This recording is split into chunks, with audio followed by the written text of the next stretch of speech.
तो दोस्तों, आज जो केस मैं आपको बताने वाला हूं, उसकी सबसे यूनिक और इंटरेस्टिंग बात यह है कि सुनते ही आपके दिमाग में फिल्म दृश्यम की याद आने लगेगी। हाँ, वही फिल्म जिसमें अजय देवगन ने मास्टरमाइंड रोल किया था। फर्क सिर्फ इतना है कि फिल्म तो डायरेक्टर्स के दिमाग की क्रिएशन होती है, लेकिन आज मैं जो केस लेकर आया हूं, वो हकीकत की दुनिया का है। और सच बताऊं तो ये केस फिल्मों से भी ज्यादा शॉकिंग है। अब केस की कहानी हमें ले जाती है महाराष्ट्र के पलघर डिस्ट्रिक्ट के नालासोपारा की तरफ। नालासोपारा कोई पॉश एरिया नहीं है। यहाँ ज्यादातर मिडिल क्लास और लोअर मिडिल क्लास फैमिलीज रहती हैं। हाउसिंग सस्ती होने की वजह से यह इलाका काफी पॉपुलर है। स्लम्स की भी भरमार है और लाइफ यहाँ आसान बिल्कुल भी नहीं है। भीड़ भाड़ इतनी कि कभी कभी कदम रखने तक की जगह नहीं मिलती। लेकिन जरा सोचिए, इसी भीड़ भाड़ वाले इलाके में एक ऐसा क्राइम हुआ जिसने पूरे सोशल मीडिया को हिला के रख दिया। अब आते हैं उस फैमिली पर जिसकी कहानी आज हम डिस्कस करेंगे। विजय चौहान, जिसकी उम्र थी 35 साल। वो अपनी बीवी कोमल चौहान और 8 साल के बेटे के साथ नालासोपारा की एक चौल में रहा करता था। कोमल को लोग कई नामों से जानते थे, जैसे चमन देवी और गुड़िया। दोनों की शादी 2015 में हुई थी, मतलब अब से करीब 10 साल पहले। शुरुआती कुछ साल शादी ठीक ठाक चली, लेकिन वक्त के साथ रिश्ता बिगड़ने लगा। झगड़े रोज का किस्सा हो गए थे। और फिर इस साल यानी जनवरी 2025 में मामला पूरी तरह बदल गया। कोमल को प्यार हो गया, लेकिन किसी और से, और वो भी अपने ही पड़ोसी से। उसका नाम था मोनू शर्मा। उम्र सिर्फ 20 साल, यानी कोमल से पूरे 8 साल छोटा। सुनने में अजीब लगता है ना, लेकिन यही सच है। मोनू उम्र में छोटा होने के बावजूद आईआईटी अपनी पढ़ाई में काफी ब्राइट लड़का था। वो बीएससी आईटी के 3rd ईयर में स्टूडेंट था और 2nd ईयर में उसे 95% तक स्कोर किया था। मतलब दिमाग से तेज और पढ़ाई में एक्सेप्शनल। पढ़ाई और लाइफ में इतना बिजी था कि आसानी से लगता ही नहीं था कि वो किसी कंट्रोवर्सी का हिस्सा बनेगा। लेकिन जैसा कि कहते हैं, एक बात साफ है, किसी के मार्क्स या पढ़ाई की परसेंटेज देखकर आप उसके दिमाग या इंसानियत को जज नहीं कर सकते। और यही बात इस केस में साफ दिखाई देती है। अब गौर से सुनिए।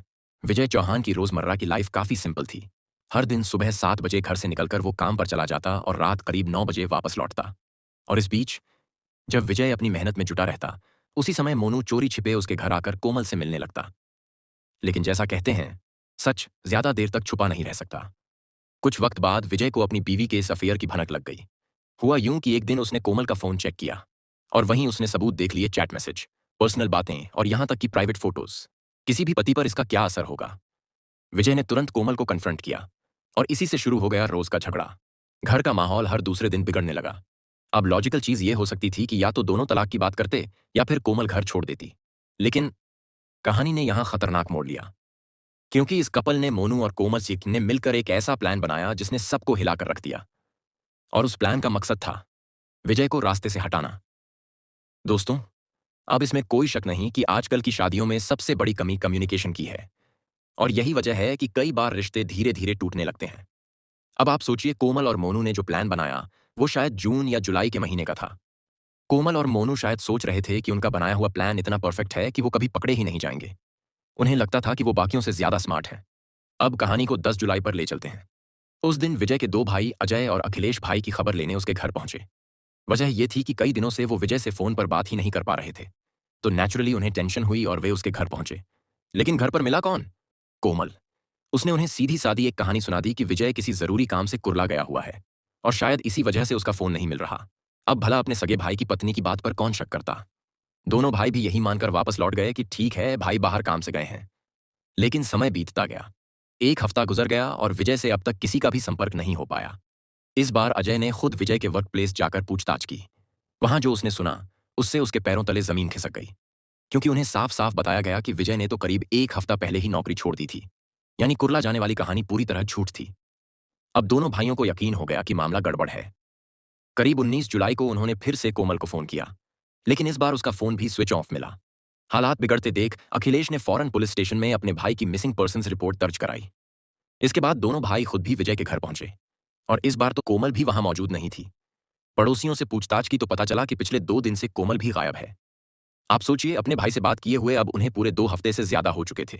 ऐसे में उन्होंने तय किया कि अब बहुत हो गया। उन्हें सीधे घर के अंदर जाकर सुराग ढूंढने होंगे। घर के अंदर जाते ही जिस चीज पर उनकी नजर पड़ी, उसने हालात को और ज्यादा शकी बना दिया। एक कमरे की टाइल्स अजीब लग रही थीं। पूरी फ्लोरिंग नहीं, बल्कि कमरे के सिर्फ एक हिस्से की टाइल्स नई और अलग दिख रही थीं।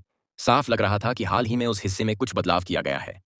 अजय और अखिलेश दोनों भाई पहले से ही सबसे बुरे ख्याल दिमाग में लाने लगे थे। भाई का कोई अता पता नहीं था और अब तो भाभी भी अचानक गायब हो चुकी थी। ऊपर से घर के एक कमरे की टाइल्स बाकी हिस्से से बिल्कुल अलग नजर आ रही थीं। साफ लग रहा था कि यह सामान्य बदलाव नहीं है। भाइयों ने तय किया कि अब इन टाइल्स को हटाना ही पड़ेगा। और जैसे ही उन्होंने टाइल्स हटानी शुरू की, अचानक से बहुत ही बदबूदार, सड़ी गली सी स्मेल आने लगी। वैसे ये स्मेल किसी चीज का सबसे बड़ा इंडिकेशन होती है कि आसपास एक डिकम्पोजिंग बॉडी मौजूद है। भाइयों ने तुरंत पुलिस को सूचना दी, और जब पुलिस आई, पूरे कमरे को खोला गया, तब टाइल्स के नीचे प्लास्टिक में लिपटी हुई एक बॉडी बरामद हुई। और वो बॉडी कोई और नहीं बल्कि विजय था। जैसे ही यह खबर बाहर निकली, चारों तरफ तुलना शुरू हो गई फिल्म दृश्यम से। और अगर आपने वो फिल्म देखी है तो आप भी जरूर इससे रिलेट करेंगे। दरअसल फिल्म में अजय देवगन का किरदार भी किसी को इसी तरह चुपचाप छुपा देता है। कुछ वैसा ही आइडिया कोमल और मोनू ने भी अपनाने की कोशिश की। उन्होंने विजय को खुद अपनी चौल के घर के अंदर टाइल्स के नीचे दफना दिया। पर उनकी सबसे बड़ी गलती ये थी कि जिन टाइल्स से उन्होंने जगह को ढका, वो बाकी पुरानी फ्लोरिंग से साफ अलग दिखाई दे रही थीं। यानी उन्होंने जो सोचा था कि ये स्मार्ट मूव है, वो दरअसल उनकी सबसे बड़ी बेवकूफ़ी साबित हुई। अब जैसे ही विजय की बॉडी मिली, पुलिस के संदेह की सुई सीधे कोमल की तरफ घूम गई। और वैसे भी कोमल पिछले कुछ दिनों से गायब थी। यहीं से सीक्रेट्स खुलने शुरू हो गए। पड़ोसियों ने भी नोटिस किया था कि कोमल के साथ साथ एक और लड़का भी आसपास से गायब है। और वो कोई और नहीं बल्कि मोनू शर्मा था। एक्सपर्ट्स के मुताबिक विजय को मरे हुए लगभग 2 हफ्ते गुजर चुके थे। अनुमान लगाया गया कि उसकी हत्या 5 या 6 जुलाई को ही कर दी गई थी, और फिर बॉडी को कमरे की फर्श के नीचे दबा दिया गया था। आखिरकार बॉडी मिलने के अगले ही दिन यानी 20 जुलाई को पुलिस ने कोमल और मोनू दोनों को ट्रैक करके अरेस्ट कर लिया। ये दोनों उस वक्त पुणे में छुपे हुए थे, और इंटरेस्टिंगली कोमल के साथ उसका छोटा बेटा भी मौजूद था। तो दोस्तों, अब कहानी उस मोड़ पर आती है जहां कोमल और मोनू दोनों पुलिस की गिरफ्त में थे। लेकिन असली ड्रामा शुरू हुआ जब इन दोनों का इंटरोगेशन हुआ। अब आमतौर पर इस तरह के केसों में होता क्या है, गुनहगार एक दूसरे को फंसा देते हैं, मतलब खुद को बचाने के लिए सामने वाले पर इल्जाम डालते हैं। लेकिन यहां सीन थोड़ा अलग निकला। इंटरोगेशन में कोमल ने साफ साफ कहा कि उसने ही अपने पति विजय को खाने में जहर देकर मार डाला। मोनू का इस क्राइम में कोई हाथ नहीं था। वहीं दूसरी तरफ मोनू ने पुलिस को बताया कि वो एक दिन गलत टाइम पर कोमल से मिलने घर आ गया और वहां सिर्फ विजय मौजूद था।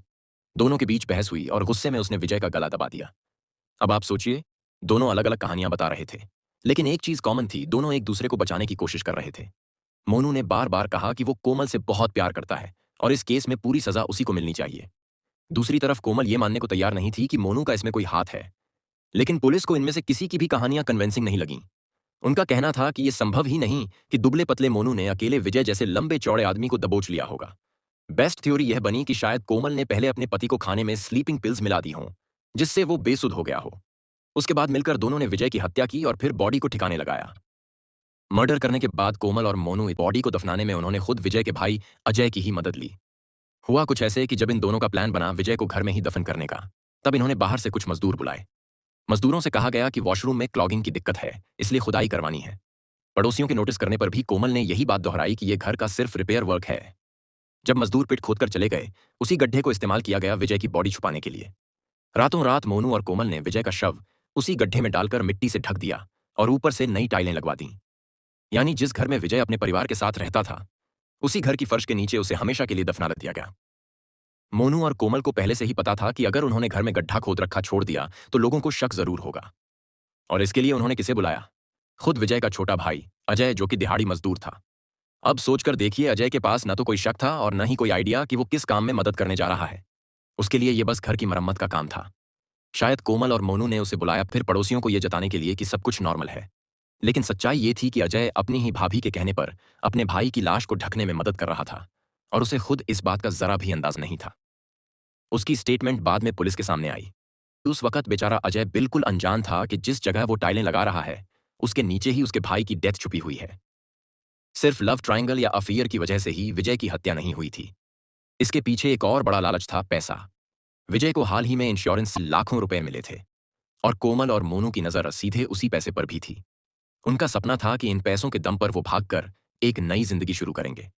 इतना ही नहीं, जब ये दोनों फरार हुए तो विजय का मोबाइल भी अपने साथ ले गए। मकसद साफ था, बैंक अकाउंट में आने वाले ओटीपी पकड़ना ताकि पैसे ट्रांसफर किए जा सकें। पर पुलिस ने मामला पकड़ लिया। इस केस ने एक बार फिर हमें यह सोचने पर मजबूर कर दिया कि हमारे आसपास क्या छिपा हो सकता है। अगर आपको यह केस इंटरेस्टिंग लगा हो तो वीडियो को जरूर लाइक करें, कमेंट करके बताएं कि आप इस मामले को लेकर क्या सोचते हैं, और चैनल को सब्सक्राइब करना न भूलें। हर नई क्राइम स्टोरी की अपडेट पाने के लिए बेल आइकन दबाएं।